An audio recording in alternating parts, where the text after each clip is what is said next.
Hi hello ನಮಸ್ಕಾರ ಸ್ನೇಹಿತರೆ, ಇದೀಗ ತಾನೇ ಬಂದಿರುವಂತಹ ಮುಖ್ಯವಾದ ಮಾಹಿತಿಗಳು. ಇದೇ ಮೊದಲ ಬಾರಿಗೆ ಸ್ವಕ್ಷೇತ್ರ ವರುಣಾ ಜನತೆ ಮುಂದೆ ತಮ್ಮ ಮನದ ಮಾತುಗಳನ್ನು ವ್ಯಕ್ತಪಡಿಸಿದ ಮುಖ್ಯಮಂತ್ರಿ ಸಿದ್ದರಾಮಯ್ಯನವರು ಮತ್ತೊಂದೆಡೆಯಲ್ಲಿ ರಾಜಧಾನಿ ಬೆಂಗಳೂರಿಗೆ ಪ್ರಧಾನಿ ಮೋದಿಯವರ ಭೇಟಿ, 3 ವಂದೇ ಭಾರತ್ ರೈಲುಗಳಿಗೆ ಪ್ರಧಾನಿ ಮೋದಿಯವರ ಚಾಲನೆ, ಮಾಧ್ಯಮಗಳ ಮುಂದೆ ದೊಡ್ಡ ಘೋಷಣೆ. ಮತ್ತೊಂದೆಡೆಯಲ್ಲಿ ನಾಚಿಕೆ ಆಗಬೇಕು, ಒಬ್ಬನೇ ಒಬ್ಬ ಬಿಜೆಪಿ ಎಂಪಿ 10 ರೂಪಾಯಿ ಅನುದಾನ ಕೊಡಿಸಲಿಲ್ಲ ಎಂದ ಡಿ.ಕೆ. ಶಿವಕುಮಾರ್ ಅವರು. ಎಲ್ಲ ಶಾಕಿಂಗ್ ಮಾಹಿತಿಗಳು ಬಂದಿವೆ ಸ್ನೇಹಿತರೆ. ಮತ್ತೊಂದೆಡೆಯಲ್ಲಿ ದೇಶಾದ್ಯಂತ ಎಲ್ಲ ವಾಹನ ಸವಾರರಿಗೆ ಸಿಹಿ ಸುದ್ದಿ ಕೊಟ್ಟ ಕೇಂದ್ರದ ಸರ್ಕಾರ. ಫಾಸ್ಟ್ಯಾಗ್ ಟೋಲ್ ಶುಲ್ಕ, ಹೊಸ ಬೆಲೆಗಳು ಜಾರಿಗೆ. ಏನಿದು ಮಾಹಿತಿ? ಯಾವ ರೀತಿ ಹಣ ಉಳಿತಾಯವಾಗುತ್ತೆ ನೋಡೋಣ. ಇನ್ನು ಗೃಹಲಕ್ಷ್ಮಿ ಯೋಜನೆ ಫಲಾನುಭವಿಗಳಿಗೆ ಮತ್ತೆ ಗುಡ್ ನ್ಯೂಸ್ ಕೊಟ್ಟ ಸರ್ಕಾರ. 2,000 ರೂಪಾಯಿ ಬದಲಿಗೆ 4,000 ರೂಪಾಯಿ ನೇರ ಜಮಾ. ಎಲ್ಲ ಮಾಹಿತಿಗಳನ್ನು ಡೀಟೇಲ್ ಆಗಿ ನೋಡೋಕ್ಕಿಂತ ಮೊದಲು ನೀವು ನಮ್ಮ ಚಾನಲ್ಗೆ ಮೊದಲು ಬಾರಿ ಭೇಟಿ ಕೊಡ್ತಾ ಇದ್ರೆ ದಯವಿಟ್ಟು ಸಬ್ಸ್ಕ್ರೈಬ್ ಬಟನ್ ಕ್ಲಿಕ್ ಮಾಡ್ತಾ ಪಕ್ಕದಲ್ಲಿ ಕಾಣಿಸುವ ಗಂಟೆ ಒತ್ತಿ. ಇದರಿಂದ ನಾವು ಹಾಕುವಂತಹ ಮುಖ್ಯವಾದ ಮಾಹಿತಿಗಳೆಲ್ಲವೂ ನಿಮಗೆ ಸಿಗುತ್ತವೆ. ವಿಡಿಯೋಗೆ ಲೈಕ್ ಮಾಡಿ ಮತ್ತು ವಿಡಿಯೋ ಕೊನೆವರೆಗೂ ಪೂರ್ತಿಯಾಗಿ ನೋಡಿ. ಬನ್ನಿ ಸ್ನೇಹಿತರೆ, ಎಲ್ಲ ಮುಖ್ಯವಾದ ಮಾಹಿತಿಗಳನ್ನು ಡೀಟೇಲ್ ಆಗಿ ನೋಡೋಣ. ಇದೀಗ ರಾಜ್ಯದ ಮುಖ್ಯಮಂತ್ರಿ ಸಿದ್ದರಾಮಯ್ಯನವರು ಸ್ವಕ್ಷೇತ್ರ ವರುಣಾ ಜನತೆ ಮುಂದೆ ತಮ್ಮ ಮನದ ಮಾತುಗಳನ್ನು ವ್ಯಕ್ತಪಡಿಸಿದ್ದಾರೆ. ಹೌದು, ಸಿಎಂ ಸಿದ್ದರಾಮಯ್ಯನವರು ತಮ್ಮ ವಿಧಾನಸಭಾ ಕ್ಷೇತ್ರ ವರುಣಾ ಜನತೆ ಮುಂದೆ ತಮ್ಮ ಮನದ ಮಾತುಗಳನ್ನು ಆಡಿದ್ದಾರೆ. ರಾಜ್ಯದಲ್ಲಿ ಈಗಾಗಲೇ ಸಿಎಂ ಬದಲಾವಣೆ ಚರ್ಚೆ ತಣ್ಣಗಾಗಿದೆ. ಇಂತಹ ಸಮಯದಲ್ಲಿ ಸಿದ್ದರಾಮಯ್ಯನವರು ಮತ್ತೊಂದು ಆಸೆಯೊಂದನ್ನು ವ್ಯಕ್ತಪಡಿಸಿದ್ದಾರೆ. ಅದೇನೆಂದರೆ, ಕಳೆದ ಅಸೆಂಬ್ಲಿ ಎಲೆಕ್ಷನ್ ವೇಳೆ ಚುನಾವಣಾ ನಿವೃತ್ತಿಯ ಮಾತುಗಳನ್ನಾಡಿದ್ದಂಥ ಮುಖ್ಯಮಂತ್ರಿಯವರು ಇದೀಗ ವರುಣಾ ಕ್ಷೇತ್ರದ ಜನತೆ ಮುಂದೆ ಮತ್ತೊಮ್ಮೆ ಚುನಾವಣೆಯಲ್ಲಿ ತನ್ನನ್ನು ಕೈ ಹಿಡಿಯುವಂತೆ ಮನವಿ ಮಾಡಿಕೊಂಡಿದ್ದಾರೆ. ಈ ಮೂಲಕ ಮುಂದಿನ ವಿಧಾನಸಭಾ ಚುನಾವಣೆಯಲ್ಲೂ ಕೂಡ ಮತ್ತೊಮ್ಮೆ ಮುಖ್ಯಮಂತ್ರಿ ಸಿದ್ದರಾಮಯ್ಯನವರು ಸ್ಪರ್ಧೆ ಮಾಡುವಂತಹ ಸುಳಿವನ್ನ ಕೊಟ್ಟಿದ್ದಾರೆ. ಹೌದು ಗೆಳೆಯರೆ, ವೇದಿಕೆ ಮೇಲೆ ಮಾತನಾಡಿದಂಥ ಮುಖ್ಯಮಂತ್ರಿಯವರು, ನಾನು ಸಿಎಂ ಆಗಲು ಅಂಬೇಡ್ಕರ್ ಅವರ ಸಂವಿಧಾನವೇ ಕಾರಣ. ನಾವೆಲ್ಲರೂ ಉಳಿಯಬೇಕಾದ್ರೆ ಎಲ್ಲರಿಗೂ ಸಮಾನ ಅವಕಾಶ ಸಿಗಬೇಕು. ಎಲ್ಲರಿಗೂ ಸಮಾನ ಅವಕಾಶ ಸಿಗಬೇಕಾದ್ರೆ ಸಂವಿಧಾನವನ್ನು ಉಳಿಸಬೇಕು. ಈಗ ನನ್ನನ್ನು ನೀವೆಲ್ಲರೂ ಹೇಗೆ ಬೆಳೆಸಿದ್ರೋ ಅದೇ ರೀತಿ ಮುಂದೆಯೂ ಕೂಡ ನನಗೆ ಶಕ್ತಿ ತುಂಬಬೇಕು. ಮುಂದಿನ ಚುನಾವಣೆಯಲ್ಲಿ ನನ್ನನ್ನು ಕೈ ಹಿಡಿಬೇಕು ಎಂದು ಮುಖ್ಯಮಂತ್ರಿಯವರು ಮನವಿ ಮಾಡಿದ್ದಾರೆ. ಈ ಒಂದು ಹಿಂದೆ 1983ರಲ್ಲಿ ಚಾಮುಂಡೇಶ್ವರಿ ಕ್ಷೇತ್ರದಿಂದ ಶಾಸಕನಾಗಿ ವಿಧಾನಸಭೆ ನಾನು ಪ್ರವೇಶ ಮಾಡಿದೆ. ಆಗ ನಿಮ್ಮೆಲ್ಲರ ಆಶೀರ್ವಾದದಿಂದ ನಾನು ಪಕ್ಷೇತರ ಅಭ್ಯರ್ಥಿಯಾಗಿ ಶಾಸಕನೂ ಕೂಡ ಆದೆ. ಆದರೆ ಅಂದಿನ ಮುಖ್ಯಮಂತ್ರಿ ರಾಮಕೃಷ್ಣ ಹೆಗಡೆ ಅವರು ನನ್ನನ್ನು ಕನ್ನಡ ಕಾವಲು ಸಮಿತಿಯ ಅಧ್ಯಕ್ಷಕರನ್ನಾಗಿ ಮಾಡಿದ್ರು. ಇಂದು ನಾನು ರಾಜ್ಯದ 2 ಬಾರಿ ಮುಖ್ಯಮಂತ್ರಿ ಆಗಿದ್ದೇನೆ. ಇದಕ್ಕೆ ಕಾರಣ ನಿಮ್ಮೆಲ್ಲರ ಆಶೀರ್ವಾದ, ವರುಣಾ ಕ್ಷೇತ್ರದ ಜನರ ಆಶೀರ್ವಾದದಿಂದ 2 ಬಾರಿ ಈಗ ಸಿಎಂ ಆಗಿದ್ದೇನೆ. ಚಾಮುಂಡೇಶ್ವರಿ ಕ್ಷೇತ್ರ ಮತ್ತು ವರುಣಾ ಕ್ಷೇತ್ರದ ಜನತೆಗೆ ನಾನು ಸದಾ ಋಣಿಯಾಗಿರುತ್ತೇನೆ ಎಂದು ಮುಖ್ಯಮಂತ್ರಿಯವರು ಹೇಳಿದ್ದಾರೆ. ಈ ಮೂಲಕ ಮುಂದಿನ ಬಾರಿ ಮತ್ತೊಮ್ಮೆ ಮುಖ್ಯಮಂತ್ರಿಯವರು ವಿಧಾನಸಭಾ ಚುನಾವಣೆಯಲ್ಲಿ ಸ್ಪರ್ಧೆ ಮಾಡುವ ಬಗ್ಗೆ ಸುಳಿವು ಕೊಟ್ಟಿದ್ದಾರೆ. ಇನ್ನೀಗ 2ನೇ ಮುಖ್ಯವಾದ ಮಾಹಿತಿಗೆ ಹೋಗೋಣ ಸ್ನೇಹಿತರೆ.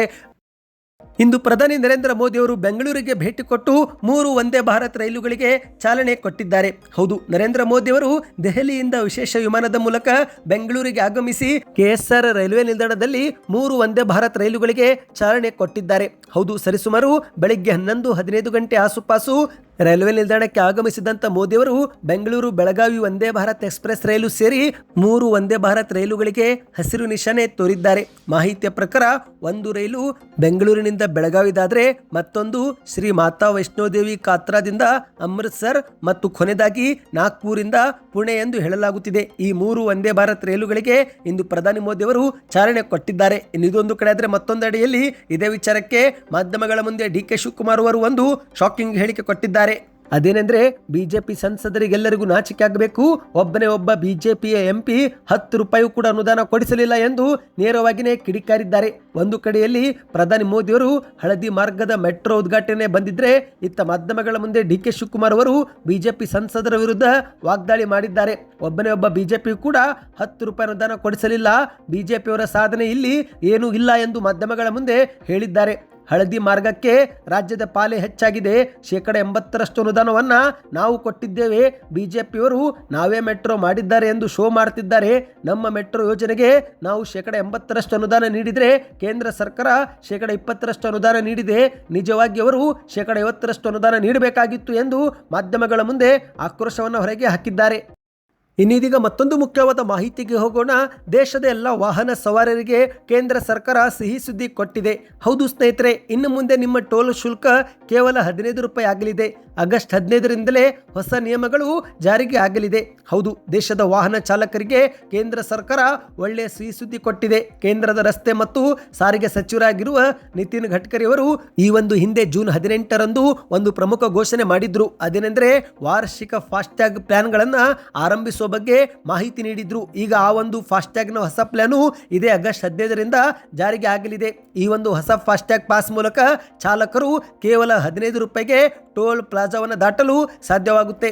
ಇದು ಪ್ರಸ್ತುತ ವೆಚ್ಚಕ್ಕಿಂತ ತುಂಬಾ ಕಡಿಮೆ ಎಂದು ಹೇಳಲಾಗಿದೆ. ಹೌದು, ಇಂದು ಯಾವುದಾದ್ರೂ ನೀವು ಒಂದು ಟೋಲ್ ಪ್ಲಾಜಾವನ್ನ ಪಾರ್ ಮಾಡಬೇಕಂದ್ರೆ ಸರಿಸುಮಾರು 60 ರೂಪಾಯಿಂದ 70 ರೂಪಾಯಿವರೆಗೆ ಹಣ ಕೊಡಲೇಬೇಕಾಗುತ್ತೆ. ಆದರೆ ಈ ಒಂದು ವಾರ್ಷಿಕ ಪ್ಲಾನ್ ಅನ್ನು ನೀವು ಉಪಯೋಗಿಸಿದ್ರೆ ಆಗ ಅದು ಕೇವಲ 15 ರೂಪಾಯಿ ಆಗುತ್ತೆ. ಹೌದು, ಈ ಒಂದು ಪಾಸ್ನ ಬೆಲೆ 3,000 ರೂಪಾಯಿ ಎಂದು ನಿಗದಿ ಮಾಡಲಾಗಿದೆ. ಇಲ್ಲಿ ವಾಹನ ಚಾಲಕರು 200 ಪ್ರಯಾಣವರೆಗೆ ಮಾತ್ರ ಅವಕಾಶ ಕಲ್ಪಿಸಿಕೊಡಲಾಗಿದೆ. ಅಂದರೆ ಸ್ನೇಹಿತರೆ, ಒಂದು ಬಾರಿ ನೀವು ಟೋಲ್ ಪ್ಲಾಜಾ ದಾಟಿದ್ರೆ ಅದು 1 ಎಂದು ಕೌಂಟ್ ಮಾಡಲಾಗುತ್ತೆ. ಈ ಮೂಲಕ 200ವರೆಗೆ ನೀವು ಆರಾಮಾಗಿ ಟೋಲ್ ಪ್ಲಾಜಾ ದಾಟಬಹುದು. ಲೆಕ್ಕಾಚಾರದಲ್ಲಿ ನೋಡಿದ್ರೆ 3,000 ರೂಪಾಯಿಗೆ ನೀವು 200 ಟೋಲ್ ದಾಟಿದಾಗ ಅದು ಕೇವಲ 15 ರೂಪಾಯಿ ಎಂದು ಖರ್ಚಾಗುತ್ತೆ. ಸಾಮಾನ್ಯವಾಗಿ ಸ್ನೇಹಿತರೆ, ಯಾವುದೇ ಟೋಲ್ ಪ್ಲಾಜಾದ ಮೂಲಕ ಹಾದು ಹೋದ್ರೆ ಸರಾಸರಿ 50 ರೂಪಾಯಿ ಪಾವತಿ ಮಾಡಬೇಕು. ಹಾಗೆ ನೋಡಿದ್ರೆ 200 ಟೋಲ್ ಪ್ಲಾಜಾಗಳಿಗೆ ನೀವು 50 ರೂಪಾಯಿ ಕೊಟ್ಟರೆ ಅದು 10,000 ಖರ್ಚಾಗುತ್ತೆ. ಅದೇ ನೀವು ಏನಾದರೂ ವಾರ್ಷಿಕ ಪ್ಲಾನ್ ಅನ್ನ ಬಳಕೆ ಮಾಡಿದ್ರೆ ಆಗ ಅದು 3,000 ರೂಪಾಯಿ ಆಗುವುದರಿಂದ ನಿಮಗೆ 7,000 ರೂಪಾಯಿ ಉಳಿತಾಯವಾಗುತ್ತೆ. ಇದು ಕೇಂದ್ರ ಸರ್ಕಾರದ ಒಂದು ಹೊಸ ಪ್ಲಾನ್ ಆಗಿದೆ ಸ್ನೇಹಿತರೆ.